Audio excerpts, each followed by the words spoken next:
Akabenje kano kabadde wakawungezi k'olweggulo era ng'abantu babiri ababadde bava ku mulimu nga bateeberezebwa okuba abazimbi be baafiiriddewo oluvannyuma lw'okugezaako okuyisa trailer. We tutuukidde mu kifo kino nga poliisi y'ebidduka okuva ku Jinja Road egezaako okukola ekisoboka okuggyawo emirambo.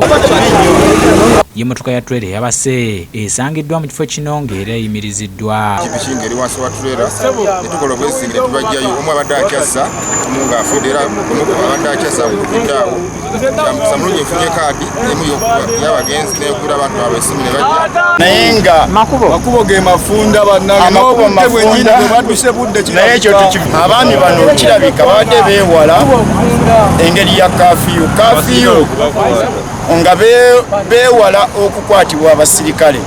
Endiima eyo gye babadde bakozesa yakudduka abasajja ababaddewa round about wali mu katoogo etwoleze mu kubaza bwangu ddala omubaka wa Nakawa East Engineer Ronald Balimwezo atuuse mu kifo kino era n'ennyamira olw'abakozesa okuta abakozi ng'obudde buyise kyagamba nti singa tekikendezebwa kyakwongera obubenje. Nno kitalo nnyo kitalo ddala era tusaba nti oba bakendezeeko ku budde bwa kafyu naddala ku babodaboda basobole okuba nti baweebwayo extra hour emu sobola okuddeeka kati bapapa ekyo ndoza kijja kuyamba